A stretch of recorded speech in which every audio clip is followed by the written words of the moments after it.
केहकर घरे शादी होलई आग लगलई भाग में कहो हकै कहे न देनी हरा दिगे साग में मारो हकै दो गलावा कोची लिखल हकै भाग में मारो हकै दो गलावा कुची लिखल हकै भाग में महान करई महर जइयै कूदिए के आग में महान करई महर जइयै कूदिए के आग में मारा हकै दो गलावा कुची लिखल हकै भाग में मारा हकै दो गलावा कुची लिखल हकै भाग में।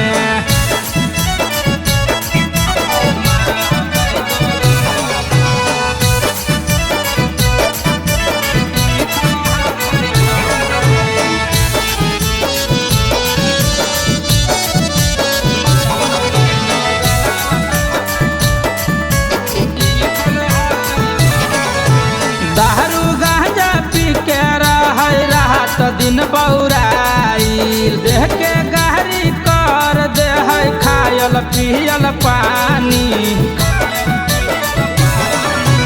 दारू गांजा पी के रहै रात दिन बौराइल देह के गहरी कर दे है खायल पियल पानी।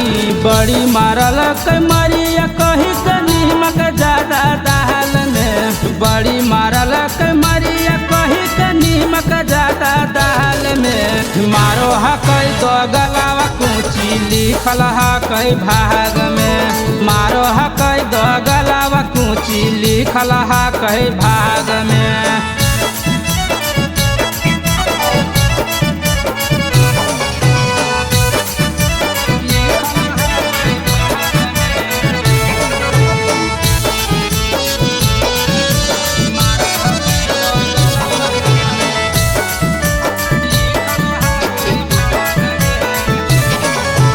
महान कहरे छोड़ी छाड़ी भाग जइयै नैहर बाप के जतिया जोगियै डर हियै लोगे डर।